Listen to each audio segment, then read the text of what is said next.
बिस्मिल्लाहिर्रहमानिर्रहीम, अस्सलाम वालेकुम व्यूअर्स, दी सेहत चैनल में आप सबको वेलकम। मैं हूं अदील मंसूर। आज हम आपसे डायबिटिक पेशेंट्स के लिए कुछ अहम डाइट्स के बारे में बात करेंगे, जिसमें सब्जियां भी शामिल हैं, फल भी शामिल है और अनाज भी। तो चलते हैं अपनी वीडियो की जानिब। अगर आपने हमारे चैनल को सब्सक्राइब नहीं किया तो अभी सब्सक्राइब कर लीजिए और बेल आइकन को प्रेस कर दीजिए। व्यूअर्स, डायबिटीज़ एक ऐसी बीमारी है जो इंसानी जिस्म को मुकम्मल तौर पे खोखला कर देती है। अगर हम मुकम्मल परहेज से काम नहीं लेते तो ये हमारे लिए बहुत से सेहत के मसाइल का सबब बन सकती है। इसलिए अगर आप बदकिस्मती से डायबिटीज़ में मुब्तला हैं तो इस बात को अपने जहन में रखें कि इस बीमारी का इलाज सिवाय परहेज के कुछ भी नहीं है। इसलिए डायबिटीज़ के मरीजों को चाहिए कि वो ऐसा डाइट प्लान तैयार करें जिससे इनकी सेहत भी ख़राब ना हो और वो अपनी पसंद की तमाम अशिया से इंजॉय कर सकें। याद रखें, आपकी डाइट में सेहतमंद कार्ब, फाइबर से भरपूर ग़िज़ाएँ और गुड फैट्स शामिल होने चाहिए। ग़िज़ाई रेशे में पौधों के खाने के तमाम हिस्से शामिल होते हैं जिन्हें हमारा जिस्म हज़म या जज़्ब नहीं कर सकता। फाइबर हमारी ग़िज़ा को हज़म करने और शुगर को कंट्रोल करने में हेल्प करता है। इसी तरह गिरीदार मेवे, सब्जियां, फल और अनाज फाइबर से भरपूर होते हैं। और इसी तरह मोनो अनसैचुरेटेड और पॉली अनसैचुरेटेड वाली ग़िज़ाएँ हमारे कोलेस्ट्रॉल को कम करने में भी हेल्प करती हैं।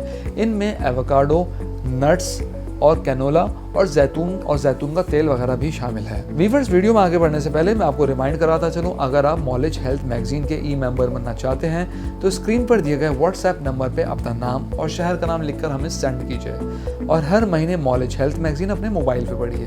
तो चलते हैं अपनी वीडियो की जानिब। व्यूअर्स, ऐसी चीज़ों का इस्तेमाल करें जिसमें चोकर ज़्यादा हो, जैसे फाइबर हो। जैसा कि रिफाइंड आटे में चोकर नहीं होता, वो रिफाइंड होता है और रिफाइंड खानों का इस्तेमाल खून में शक्कर की मिकदार को बढ़ाता है, जैसा कि तंदूर की रोटी, नान और वाइट ब्रेड। इसके अंदर वाइट आटा या फ्लोर इस्तेमाल होता है जो कि बहुत नुकसानदेह होता है। छिलके वाले फल इस्तेमाल करें, ऐसे फल जिनके छिलके नहीं उतारे जाते।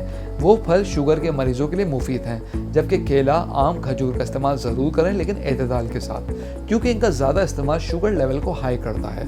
बेहतर है अपने डॉक्टर के मशवरे के मुताबिक यूज़ करें। इसके अलावा ग्रीन वेजिटेबल्स का इस्तेमाल करें, इनमें फाइबर और आयरन की मिकदार ज़्यादा होती है जो आपकी सेहत के लिए बहुत मुफीद है। व्यूअर्स, वो सब्जियां जो ज़मीन के अंदर से उगती हैं उसे इस्तेमाल ना करें, जैसा कि आलू, शलजम, शकरकंदी, क्योंकि इनमें शुगर की मिकदार ज़्यादा होती है।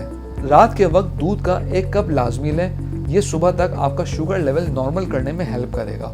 लेकिन चिकनाई के बगैर वाला दूध या स्किम मिल्क अगर आप 1 कप सुबह को लें तो ये भी आपके लिए मुफीद है। कोशिश करें चिकनाई के बगैर वाला दूध और बगैर फ्लेवर वाला दूध इस्तेमाल करें, वो नेचुरल और बेहतर है। अब हम बात करते हैं रेड मीट की। ख़ास तौर पे इसके इस्तेमाल से गुरेज कीजिए। वाइट मीट यानी चिकन आपके लिए ज़्यादा मौजू है। अगर आप गोश्त खाना चाहते हैं तो चिकन या फिश इस्तेमाल करें, वो ज़्यादा बेहतर है। और अगर आपने रेड मीट खाना है तो बकरे का गोश्त कभी इस्तेमाल कर सकते हैं। किसी भी किस्म के घी का इस्तेमाल करते हैं तो उसको छोड़ दीजिए, हत्ता कि देसी घी भी इस्तेमाल ना कीजिए, बल्कि कैनोला, सरसों का तेल, ऑलिव ऑयल, ये बहुत बेहतरीन ऑप्शन है। प्रोसेस हुए हुए जूस, कैन फूड्स, मीट और कोल्ड ड्रिंक्स बिल्कुल इस्तेमाल ना कीजिए, ये नुकसानदेह चीज़ें हैं। व्यूअर्स, हम उम्मीद करते हैं कि आज की टिप्स आपको पसंद आई होगी। कमेंट बॉक्स में राय से ज़रूर आगाह कीजिएगा। अगली वीडियो तक के लिए अल्लाह हाफ़िज़।